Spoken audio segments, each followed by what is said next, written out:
नमस्कार। बिहार एसआई और बीपीएससी जैसी प्रतियोगी परीक्षाओं की तैयारी में जीव विज्ञान का एक टॉपिक ऐसा है जहां से सवाल बनते ही बनते हैं। वो है विटामिन और उनकी कमी से होने वाली बीमारियां। तो चलिए आज इसी टॉपिक को जड़ से समझते हैं और इसे हमेशा के लिए पक्का कर लेते हैं। अच्छा, रतौंधी, स्कर्वी, रिकेट्स ये नाम हम सबने सुने हैं, पर कभी सोचा है कि इन सब में कॉमन क्या है? एक क्या चीज है जो इन सबको जोड़ती है? असल में ये सभी बीमारियां हमारे शरीर में किसी न किसी बहुत जरूरी पोषक तत्व की कमी की वजह से होती हैं, और बस यही आज का हमारा मेन टॉपिक है। देखिए, किसी भी टॉपिक पर एग्जाम में आने वाले सवालों का सही जवाब देना है तो उसकी नींव समझनी बहुत जरूरी है। तो सबसे पहले ये जानते हैं कि आखिर ये विटामिन होते क्या हैं। तो विटामिन क्या है? ये एक तरह के कार्बनिक अणु यानी ऑर्गेनिक मॉलिक्यूल्स हैं।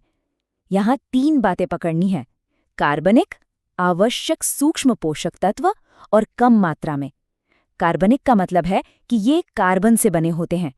आवश्यक सूक्ष्म पोषक तत्व का मतलब ये हुआ कि हमारा शरीर इन्हें खुद नहीं बना सकता, बाहर से ही लेना पड़ता है। और कम मात्रा का मतलब है कि इनकी जरूरत तो है, पर बहुत ही थोड़ी मात्रा में। और हाँ, ये एक मजेदार फैक्ट है जो कभी-कभी जनरल नॉलेज के सवालों में आ जाता है। विटामिन शब्द सबसे पहले 1912 में फंक ने दिया था, तो ये नाम भी याद रखने जैसा है। अब आते हैं विटामिन के क्लासिफिकेशन पर, और ये इस टॉपिक का वो हिस्सा है जहाँ से सबसे ज्यादा सवाल पूछे जाते हैं, तो इस पर खास ध्यान देना है। बहुत सिंपल है। विटामिन को दो मेन ग्रुप्स में बांटा गया है। एक वो जो फैट यानी वसा में घुलते हैं, और दूसरे वो जो पानी में घुलते हैं। जो फैट में घुलते हैं, विटामिन ए, डी, ई और के, वो हमारे शरीर के फैट सेल्स में स्टोर हो सकते हैं। लेकिन जो पानी में घुलते हैं, विटामिन बी और सी, वो शरीर में स्टोर नहीं होते। जितना एक्स्ट्रा होता है वो यूरिन के रास्ते बाहर निकल जाता है। इसका मतलब इन्हें हमें रोजाना अपनी डाइट में शामिल करना पड़ता है। चलिए, तो फिर अपने पहले ग्रुप यानी फैट सॉल्युबल विटामिन्स को थोड़ा और करीब से देखते हैं। यहाँ पर इनके केमिकल नाम और इनकी कमी से होने वाली बीमारियों पर खास तौर से फोकस करना है, क्योंकि सवाल सीधे यहीं से बनते हैं।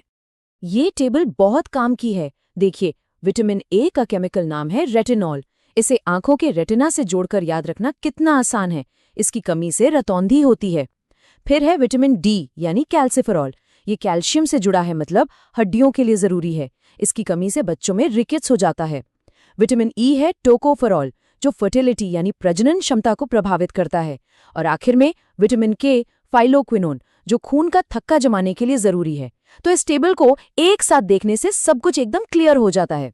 ठीक है, अब बारी है दूसरे ग्रुप की, पानी में घुलनशील विटामिन।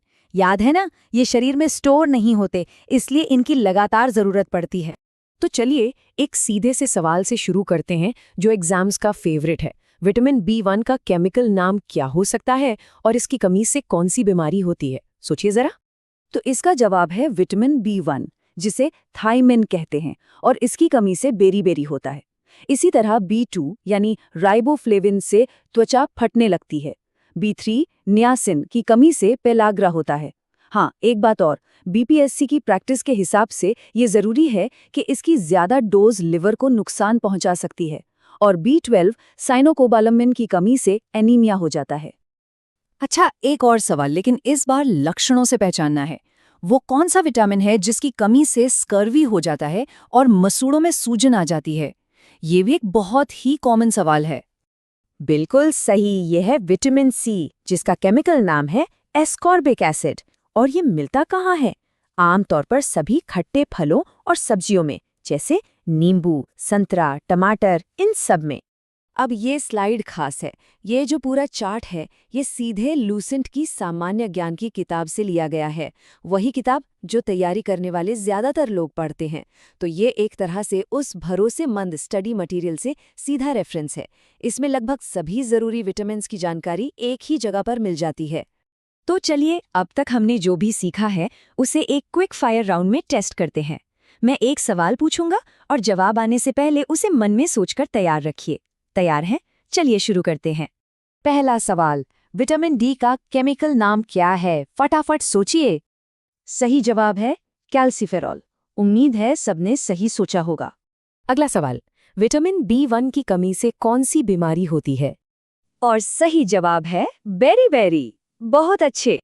तीसरा सवाल, खून का थक्का जमने में दिक्कत किस विटामिन की कमी की वजह से होती है? जी हाँ, ये होता है विटामिन के यानी फाइलोक्विनोन की कमी से। बिल्कुल सही। और ये रहा आखिरी सवाल, विटामिन सी का केमिकल नाम क्या है? इसका जवाब है एस्कॉर्बिक एसिड। शाबाश। तो ये था विटामिन और उनसे जुड़ी बीमारियों पर एक बहुत ही तेज रिवीजन। पर जाने से पहले एक सवाल सोचने के लिए छोड़ जाता हूँ।